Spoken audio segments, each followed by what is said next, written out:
չեմ հասկանում ինչի են ասում մի ասա քո տարիքը դու կին ես պետք չի տարիքը ասել զարմանալի բան է դա տարիքը ոչ մի դեպքում խոչընդոտ չէ տարիքը խոչընդոտ չէ ոչ մի դեպքում կարևորը որ փորձես այդ տարիքում լինես առողջ եւ հետաքրքրասեր չվախենանք մեր տարիքից մեծահասակները ես կարծում եմ ազատ չեն իրանք անկախ չեն իրանց կյանքում բոլորը պատկերացնում են այսպես որ պետք է գա ժամանակ եւ ես բարվեմ թորներով ընտանիքով միայն թորներով եւ ընտանիքով չեմ կարծում որ դա ճիշտ է առաջի հերթին մեր տարիքի մարդկանց անկախությունն է ամենակարևորը եւ դա է մենք ինչ պիտի վաստակենք երիտասարդ տարիներում լինի անկախություն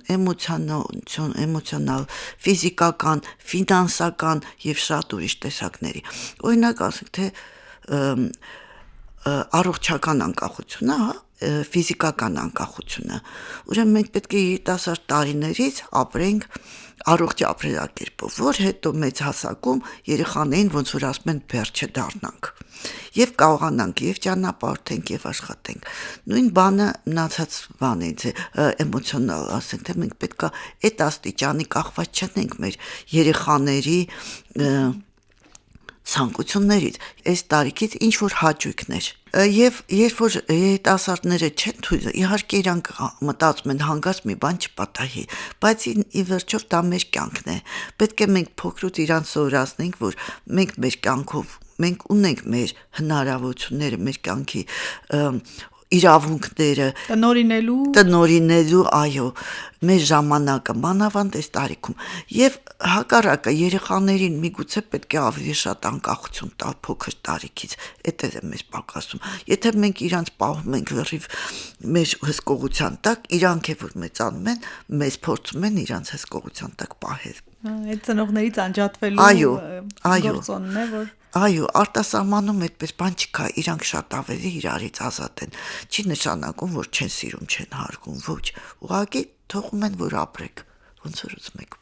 Ձեր ընտանիքն է, ձեր հարազատներն էլ սովոր են ձեր կենսակերպին եւ որևէ անհանգստություն չունեն, ուղղակի սպասում են նոր նվերներին ամեն օր երկրից։ Այո, անպայման։ Իհարկե ամուսինս մենք միասին ենք ճանապարհորդում, բայց ինքը չի սիրում էքստրեմալ տեղեր գնա։ Իսկ ես սիրում եմ դրա համար եթե մենք գնում ենք ասենք թե եվրոպական երկիր հանգիստ ինչ որ ծովաբան միասին ենք իսկ եթե ինչ որ հետաքրքիր տեղ է լինում ինքը չկայս ես եմ գնում մենակ անհանգստանում են այդ ինտերնետով նայում են ինքնաթիռը իջավ ինքնաթիռը բարձրացավ եւ այլ բայց ամեն ինչ նորմալ է մեր իրականությունում հաճախ առերեսվում ենք դեպքերի երբ զավակները ինչ որ կերպ իրավունք են ինձ վերապահում հոգատարությունից ելնելով իհարկե ծնողներին թույլ չտալ կամ անհանգստանալ որովհետեւ նրանք անգամ Երևանում ինչ որ միտեղ գնան 60 անց ծնողներին 70 անց ըստ ձեզ սա մշակութային ինչ որ խնդիր է թե ծնողներից է հնարավոր է սա վերանայել որովհետեւ ի վերջո մշակութային այս փոփոխությունն անել որտեղ ինչպես դուք նշեցիք հենց 70-ից 80-ից հետո այն մարդիկ ճամփորդում ի վիճակի են լինում եւ ցանկություն ունեն Ինչպես է հնարավոր սա ասես հաղթահարել Ես կարծում եմ այո սա մշակութային խնդիր է Ինչ է հարկավոր 60-ից 65-ից հետո հայ մարդուն անկախ մասնագիտությունից Անկախ մասնագիտությունից այդպես են ասում որ ծերությունը կամ մեծ հասակ ասեմ ծերությունը ինչ որ են բառը չի Մենք ասում ենք ավակ սերունդ ավակ սերունդի հասանելի կյանքը մենք ստանում ենք երիտասարդ տարիքում այսինքն մենք վաստակում ենք դա երիտասարդ տարիքում Ես մեկ պատկերացնում եմ ինչ կասեի ես հիմա մեր երիտասարդներին ինչ անեք որ հետո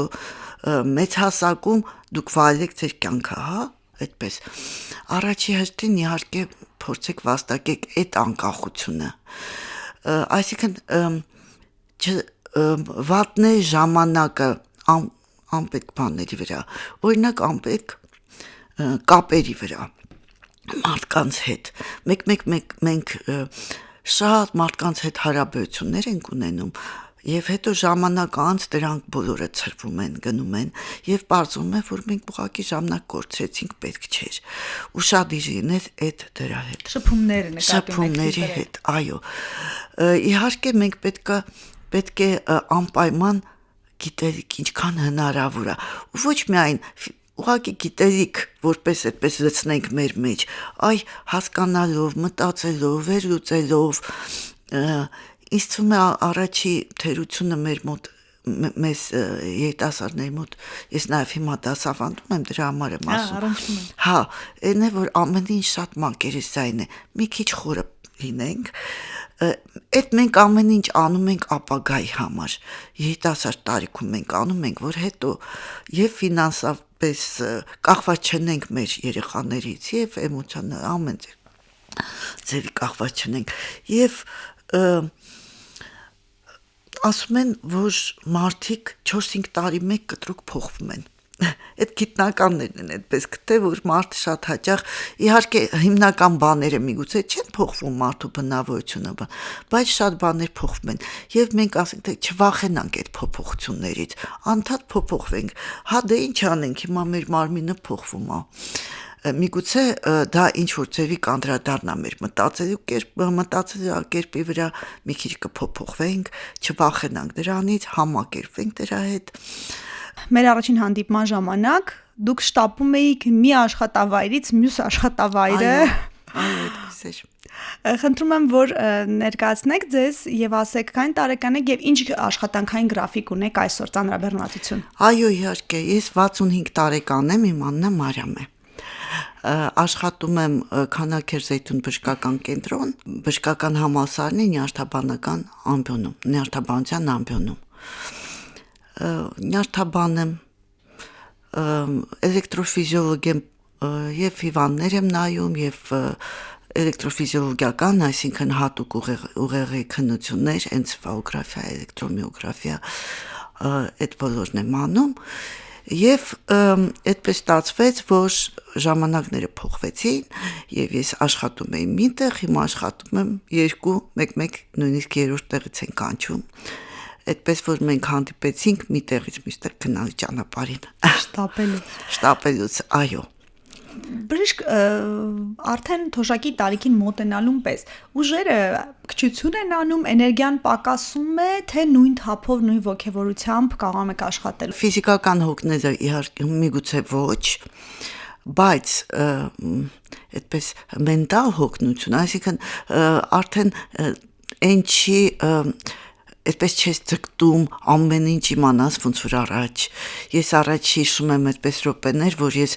տեսնում էի հիվանդին, չէի հասկանում ինչ է իր մոտ եւ արագ փորձում էի վազեմ, գնամ տուն, ասում էի շուտ տուն հասնեմ, կարդամ, տեսնեմ ինչ է այդ մարդու մոտ արդյոք։ Հիմա այդ մեծ հետաքրքրությունը մի քիչ պակասել է։ Որովհետեւ գիտեք, բժիշկ, փորձառությունը թույլ է տալիս։ Միգուցե շատ ավելի, միգուցե,